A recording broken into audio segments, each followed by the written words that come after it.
Hello and welcome, my connoisseurs of movies, TV shows, and literature. You ready to shake things up? You may call me Luke Gallaroo. For those of you who are just joining us, welcome. You are here to feast on my opinions of all things movie, TV, and book.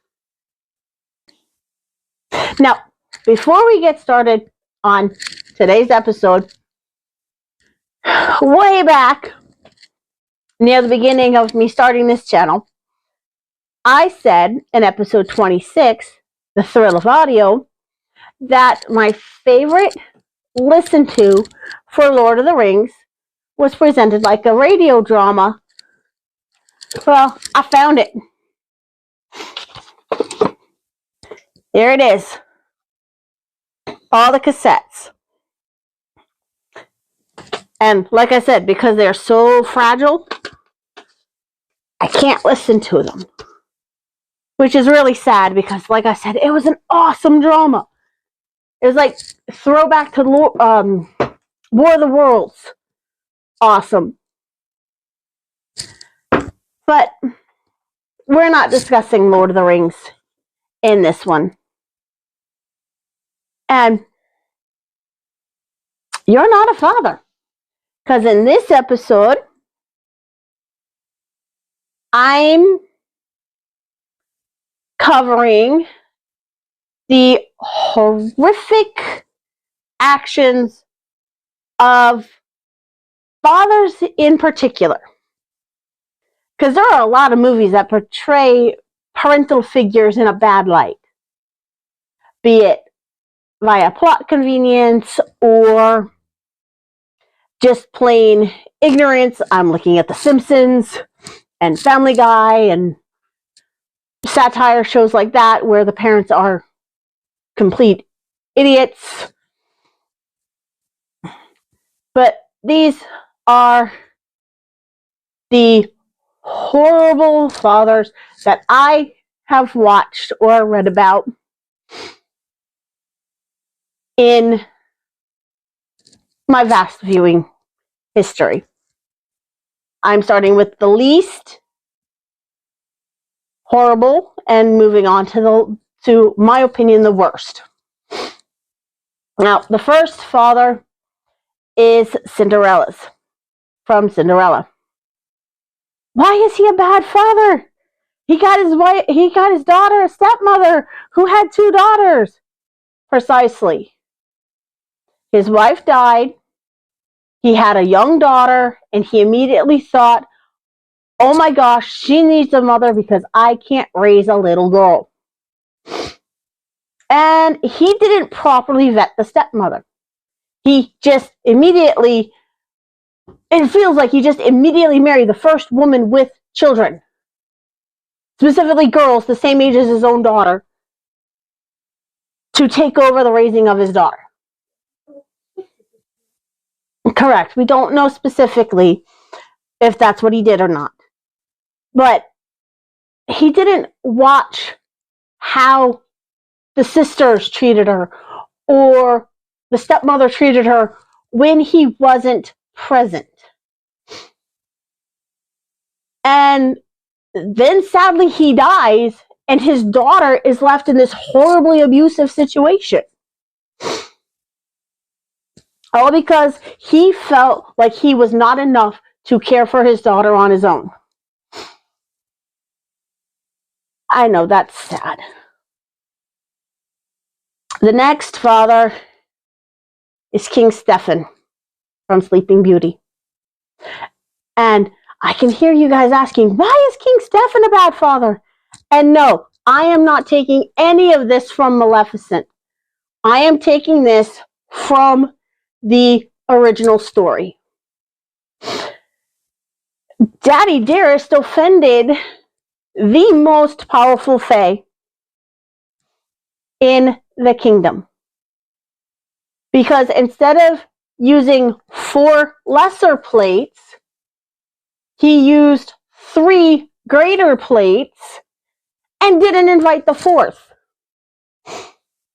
Which, because the Fae have done so much to protect his kingdom, angered the one who was doing the most, because she's the one he jilted. She shows up and punishes him in the only way he is hearing at the time. I'm going to hurt your kid. That makes the Fae very nasty, but nobody said Fae were kind and sweet in their original stories. Now, here's another reason why he's a bad dad.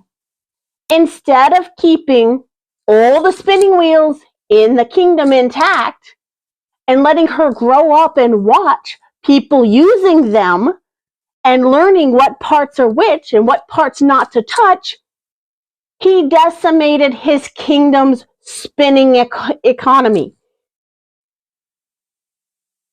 All to protect his daughter. Now, when she inevitably sees a spinning wheel, when she's running around happy as she wants to be in the woods, because in the original story she was never spirited away by the fairies to be kept safe. She was raised by daddy and mommy in the kingdom, and she just happened to be out wandering the woods, and she comes across a woman who lived in the woods on the edge of the kingdom who was spinning. And because Sleeping Beauty had never seen a spinning wheel in her life, she immediately went, "What's this?" and touched the spindle, pricked her finger, and fell unconscious on the floor. Now, Stefan made yet another horrible mistake. When he locked Sleeping Beauty away, it was not with servants. It was not with guards. It was in a tower, hidden where, in theory, nobody could find it. Well, Daddy Dearest, in doing that, left his daughter open to multiple horrific sexual attacks by the exact same prince who just stumbled across her tower. Lovely prince, don't you think? And when he finally stopped, he didn't know it, but he left her pregnant. So Prince knocks up Sleeping Beauty, leaves. Sleeping Beauty gives birth while in this enchanted sleep, and one of her hungry twin newborns latches onto her finger looking for mommy's milk and sucks the flax out of her finger, waking her up, making her go, "How do I end up in this tower with 2 infant babies, and why are my breasts leaking milk?" And then, to make matters worse, the prince came back to play with her again, found her awake, found the babies, and said, "Holy crap, I might as well marry you now." All because her father pissed off one of his kingdom's biggest protectors. The rest of the story gets even less child-friendly. But yeah, I like bashing royal dads, if you haven't noticed. Because next father on the list, stellar father number 3, belongs to Anna and Elsa of Frozen. Now, why is he a bad father? Because he socially isolated his children. Not only from all the tutors they should be having, the speech, the elocution, the poise, the ruling, the diplomacy teachers, the dance teachers. I mean, they should have had an army of nannies and tutors. Daddy locked them away. Instead of using the accident that led to Anna being hit in the head with the ice powers instead of using that as a teaching moment of, hey, when your sister tells you to stop, stop, he takes them both, rushes them to rock trolls, and lets these strange little magical beings tamper with his daughter's mind. And they remove all traces of magic from Anna's brain. But they left the fact that the sisters were the best of friends. Now, my oldest pointed out in the song, You Want to Build a Snowman, Anna literally says, we used to be best buddies and now we're not. That was entirely Daddy's fault. And he steamrolled Mommy so she couldn't allow the girls to be together. So Anna grew up in complete isolation. No friends, no teachers, alone to her own devices, not knowing if she was even loved by anybody because everybody was so focused on Elsa that it's no wonder she threw herself at the first person who showed her even the most minute amount of kindness. Yeah, I'm looking at Hans. And they also made her believe that her best friend in the world, her older sister, the one who had her back up until an incident she doesn't even remember, is an antisocial snob. That is, just leave me alone and go away. And while Anna's languishing in that emotional torture, Elsa's treated worse. She is kept in that one room. All her meals are taken in that one room. And Daddy goes so far as to say, you don't have any magical powers. Ignore them. Now, I know from experience that ignoring issues doesn't make things go away. In fact, it makes them worse. I know because before my oldest was born, I was going to work with a mild ache in my side. If you would have asked me my pain level, it would have been a 3. No different than the pain my back gives me constantly. So, oh yeah, it's a 3, no big deal. That 3, one night, after 2 weeks, mind you, jumped from a 3 to a 7, and then settled on a dull 4 of an ache. That 7 was my appendix rupturing. And before I ever got surgery, I immediately got put on antibiotics. And was on antibiotics to clean up the infection that had spilled into my gut. It wasn't pretty. So yeah, ignoring problems or ignoring what should be looked at and dealt with doesn't help anybody. And I say that because before Elsa started, conceal it, don't feel it, don't let it show. I don't have magic, I don't have magic, I don't have magic. That's literally what she's telling herself.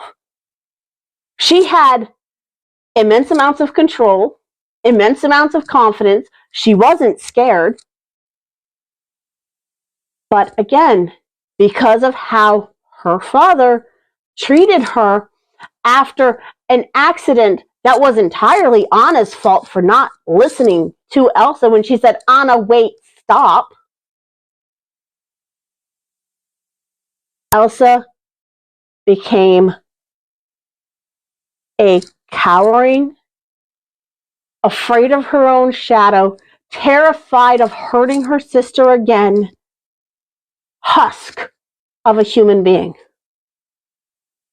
Unable to handle the emotional strain of actually having those abilities. And like the rock troll said, fear is going to destroy you. And it wasn't even the kingdom's fear that was going to get Elsa killed.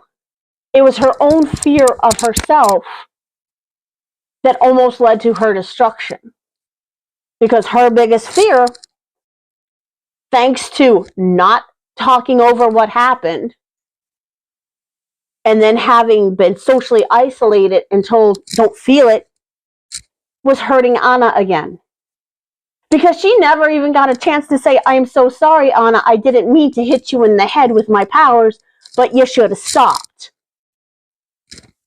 It's amazing what an I'm sorry can do to your own psyche. Because mommy and daddy died,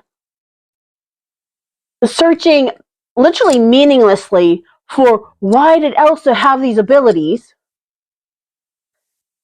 they left the kingdom in the hands of underprepared children. Now, it's a good thing the girls stepped up and matured and didn't run Arendelle into the ground. But again, it's all because daddy steamrolled mommy out of the picture and treated his eldest daughter like a criminal for being born different. And speaking of another father who bullies a kid for being born different, we have Vernon Dursley. And I know he's not Harry's father. He is Dudley's father.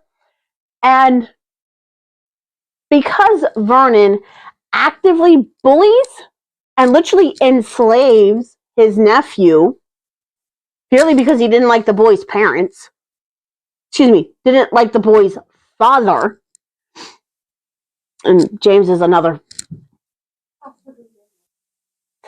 well, didn't like mommy less because mommy was magical and Petunia didn't like her. Didn't like James because James was a pompous ass. And talked down to him and treated him poorly because he was a muggle. Oh yeah, and weird because he was a muggle isolated away from muggles' pure blood. But we're not talking about James. James died before he could truly screw up his son's life. And it was because he died that his son's life was screwed up. But Vernon's attitude towards Harry was abusive, neglectful, cruel, and a horrific lesson to be teaching his son. He was literally teaching Dudley that it was okay to bully, berate, attack. Dudley physically attacked his cousin on multiple occasions, and nobody did anything to stop it. How many times in the book did Harry say, Dudley broke my glasses again because now I have to tape them? Because Vernon and Petunia won't buy me new glasses unless the lenses break, and then they have no choice. So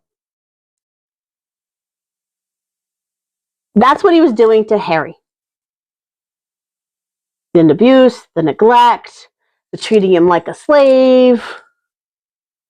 And then, after Harry gets more confident in his powers, he literally acted like he didn't exist. And at the first sign of any trouble whatsoever, get out. I don't want you here anymore. Sounds like a lot of other bad parents out there. But his son learned to be a bully, learned to be cruel, specifically to things smaller than him and perceived weaker than himself, which led to Dudley taking his bike and running over Mrs. Figg while she was hobbling around on her crutches, beating up a 4-year-old while 2 of his friends held him.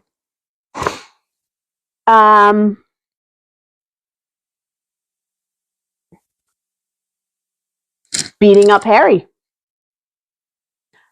When physical threats stopped working, he verbally tormented Harry. And he got morbidly obese because Daddy and Mommy indulged the crap out of him. You can have whatever you want, to the point where Dudley's school stepped in and said he needs to go on a diet. It's not healthy in a boy his age, and we no longer have uniforms that fit him. He needs to drop his weight or he needs to leave our school. And what's worse is that his school issued walking sticks, which the kids frequently used to smack each other with. So Dudley's smacking his mom around with that stick when she doesn't do something he wants fast enough. He smacks Harry around with that stick when it doesn't go the way he wants.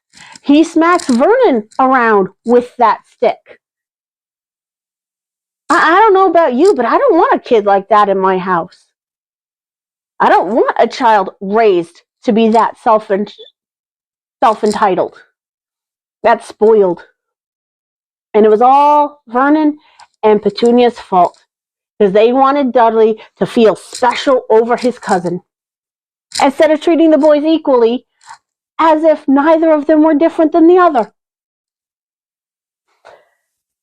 Now, this one is massive spoilers, because the show came out in January 2024. My camera lady's very upset with me because she has not seen this. It is on Netflix. And this bad father doesn't have much in the way of screen time. And what makes him a horrible father is not anything he does to his 4-year-old daughter. It's his attitude and the way he handles the world around him. And nothing screams horrible parent like murdering your own brother, because he wanted to confess to an accident that led to a school friend's death.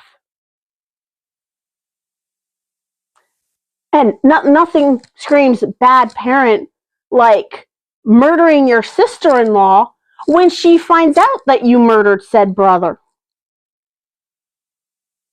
And then, when his own wife starts digging into why her sister died,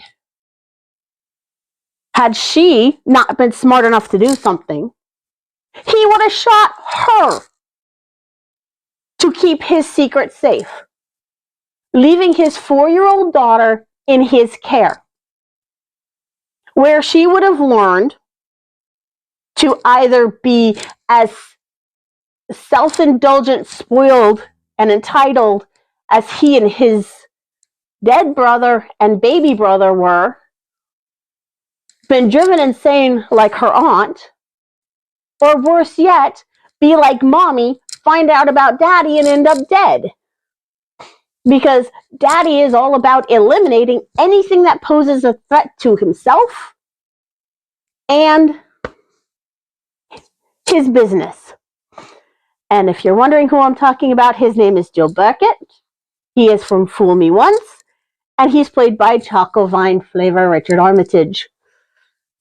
Oh, that man makes me mad. But hey, at least I didn't do too many spoilers, and she has to figure out how precisely they all piece together. But she's mad at me for telling you guys this.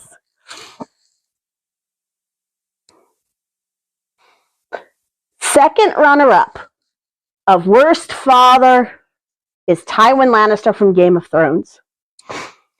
In the television series, he's played by talented, not quite flavor, not quite appetizer, Charles Dance. Excuse me. Now, why? Well, I should say, where should I start with Tywin? Contemplating the murder of his youngest child, because said child was born with dwarfism, and due to complications of his birth, he lost his wife. Ignoring the cold and cruel nature of his daughter, especially when she was a child. Not supporting his eldest son when he basically said, I don't want to rule. I'd rather protect those in charge. Willfully ignoring the rumors about his daughter betting her brother. And for those of you who don't know, Jaime and Cersei, the Lannister twins, are just that, twins. And Cersei seduced Jaime into having 3.5 children. Now I say 3.5 because, spoilers for those who haven't watched or read, Cersei dies while pregnant with baby number 4. And when Cersei confirmed that all 3 of his grandchildren belonged to Jaime, he went, no, that's a lie. I don't want to hear it. No. But when Tyrion, the baby, actually found somebody who loved and accepted him for who he was and not what he was, and by who he was, the kind, sweet, intelligent little dwarf, instead of a Lannister, she fell in love with Tyrion, not Lannister. Daddy steps in and says, she's playing you. She's a whore. Watch. She's going to enjoy herself. And he orders his daughter-in-law brutally raped by not 1, not 2, but an entire squad of soldiers. That sounds like a great man, doesn't it? All because Tyrion married for love.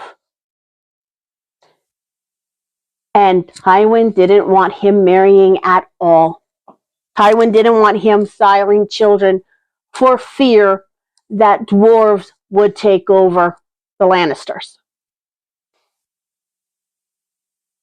He knew Tyrion was innocent of Joffrey's murder. But he allowed the trial. He allowed the trial by combat. And then he's like, fine. Justice can kill him, even though I know for a fact he's innocent. What do you mean he's innocent? I know your brother wouldn't kill your nephew. But having this trial makes the real killer complacent so we can catch them easier and do something worse. And you wonder why Tyrion kills him.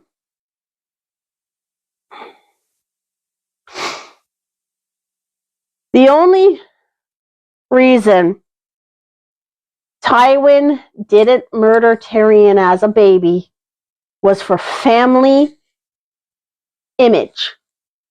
How would it look if a father murdered his baby? But he allowed Cersei to bully and abuse him his entire childhood.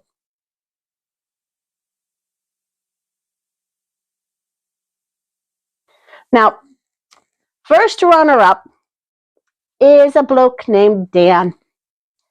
Dan is played by my sour cream and onion flavor Jason Isaacs in the movie Look Away. Now, Tywin was bad in the name of family image. Dan is worse. I mean, yeah, I can hear you guys. How can anyone be worse than Tywin Lannister? Dan becomes the proud father of twin girls on a cold winter's night. Though he took one look at them and decided that one of them needed to go. She wasn't aesthetically pleasing enough to be a part of his family. His wife wanted to keep him of both of his daughters, like they deserved. Dan, oh yeah, that's fine. Don't worry about it. We'll bring them home because they were born healthy. And the first night they get home, when it is snowing, Dan takes the naked infant girl and puts her out in the snow, leaving her to freeze to death. That causes Mommy to have a mental break because he spends, from the time he murders their daughter until his own untimely demise, telling his wife and surviving daughter that there was only the one daughter. Because Mommy couldn't reconcile the fact that her hubby murdered their daughter, she wasn't there to protect her surviving daughter. So the surviving daughter grew actually close to her dad. She loved him. Up until he says, "You're 18 now, happy birthday, I'm giving you plastic surgery because that's my job, and I've always wanted to take out your nose and do out your cheeks. I love you so much, I'm going to take away your genetic makeup." Well, not genetic makeup, but your genetic markers that make you unique and turn you into a plastic mold. If you haven't noticed, I don't like plastic surgery for purely aesthetic reasons. There are many medical reasons to get plastic surgery, but doing it just to look better, no. No. Because that messes with your psyche anyway. That's why a lot of people have become addicted to plastic surgery. But we're not doing that anymore. Now, the worst dad I have seen ever put to film, and you can let me know in the comments if you know anybody worse than any of these men. And I will later on be doing horrible dads that are redeemable. Spoilers, Lucius Malfoy is on that list because I'll explain it in that one. But the worst dad I've ever seen is also played by Richard Armitage in the movie The Lodge. And I class him as the worst dad because he was an investigative journalist. And he started doing research on various cults. And in his research, he found a young lady named Grace, the sole survivor of a cult mass suicide pardon, literally chosen to stay alive to spread the church's message to everyone else. He left his wife for this young lady. He left his kids for this young lady. And it became immediately apparent that the kids were not happy with Grace for a multitude of reasons.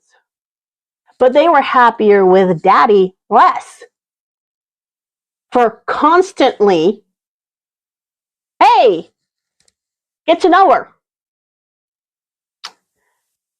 And the kids, like his wife, were hoping that he would lose interest and come back. And when he said, no, we're going to speed up the divorce because I want to marry Grace, Mommy ends up eating a bullet. And the kids immediately blame Dad and Grace. Now, it wouldn't be so bad if Dad said, Grace, give the kids some time, let them grieve for their mom, stay away from us for a little bit. Oh, no. No. Mommy's barely in the ground 3 days, and he's like, hey, kids, Grace is coming over for dinner. Now, his oldest said, absolutely not. I refuse to eat with that woman.